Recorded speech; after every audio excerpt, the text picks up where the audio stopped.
اتضحك عليكي سنين عمرك وكنت بتتعبي في عمايل البسبوسه وتفشل منك وتدخليها الفرن.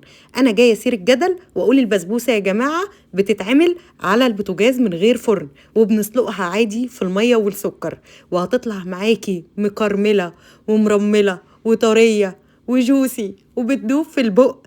اسهل طريقه للبسبوسه. الفيديو ده حصري ومحدش عمله قبل كده، فكل اللي هيعمله يدعي لي دعوه حلوه وروحي يا ساره ربنا يكبر بخاطرك. قبل ما ابدا الطريقه عايزه احلى قلب منكم، قلب حلو كده زيكم، وعايزه لايك، واللي ما عملتش متابعه لصفحتي تعمل متابعه حالا عشان ما يفوتهاش اي جديد، واعملي شير على صفحتك بالفيديو عشان ما تنسوهوش. نسمي الله ونصلي على الرسول.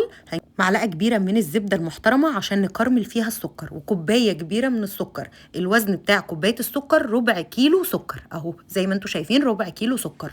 كرملي السكر بالزبده لحد ما يدوبوا في بعض والسكر يحجر منك ويبقى لونه بني مش محروق. بصوا اللون البني الفاتح. نفس الكوبايه اللي حطيت بيها السكر هحط كوبايتين كبار من الميه بالشكل ده، وهفضل ادوب السكر في الميه. عندي معلقه كبيره محترمه من عسل الكلوكوز، ده مهم جدا، هو اللي بيطري البسبوسه ويظبط السكر بتاعها. هنقلب عسل الكلوكوز المعلقه الكبيره جدا في الميه والزبده والسكر وندوبهم كويس جدا. هياخدوا غلوه واحده وهنقفل عليهم، مش هيربطوا يا ساره، لا انا عايزاهم ميه عاديه كده زي ما انتم شايفين. عندي ربع كيلو من السمنه، انتوا عارفين البسبوسه بتحب السمنه.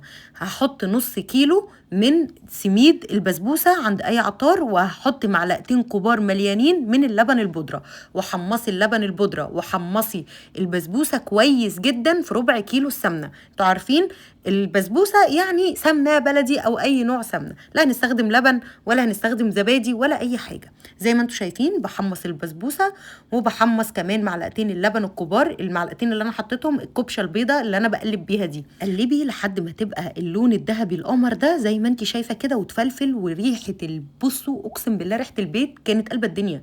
ريحه اللبن المحمص مع البسبوسه المحمصه كانت خطيره.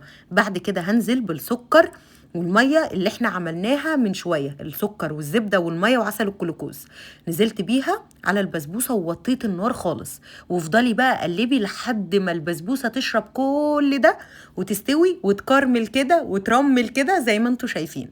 لو وصلتي معايا لهنا ما تنسيش احلى قلب واحلى لايك من ايديك الحلوه، عشان بجد بتعب في الفيديوهات دي. هنفضل نقلب كده عشان نكرملها وتشرب بقى السمنه وتشرب السكر وتشرب عسل الجلوكوز. بصوا وتستوي وتبقى كده بترمل في بقنا، وتبقى مستويه من فوق ومن تحت، ما تبقاش حته فاتحه وحته غامقه وتلاقوا في النص بيضه ومش شاربه شربات. اوعي تدخليها الفرن تاني. لاي واحده بتفشل منها البسبوسه اسهل طريقه هتعمليها. بعد كده هاتي البولات وغرفي فيها البسبوسه بالشكل ده. انا هخلص غرف الكميه وهقول لكم انا عملت ايه دلوقتي بعد ما غرفتها. انا عملت البولات اللي هي الالمونيا دي لو انت عايزه تقلبيها للضيوف بالشكل ده وتزوقيها، لكن احنا بنحب الاطباق زي ما انتم شايفين كده. فانا عملت شويه في الكب كيك الالمونيا ده، سهل ان هي تتقلب وسهل ان انت تزينيها. وهجيب بقى شويه قشطه من التلاجة، دي قشطه وقشطه بلدي على ابوها. حطي لي كده، بصوا ضربتها كده شويه عشان تفك، وحطيتها في كيس الحلواني بس هي ساحت. المهم هنحط شويه بقى اي مكسرات. انا حطيت فستق. وكلي بقى احلى بسبوسه مرمله اللهم بارك. بجد كل اللي هتجرب الطريقه بالتركات اللي انا قلتها لها هتدعي لي دعوه حلوه من قلبها، وبجد هتيجي تقول لي تستاهلي الاشتراك يا ساره في صفحتك، وتستاهلي احلى لايك واحلى قلب للفيديو.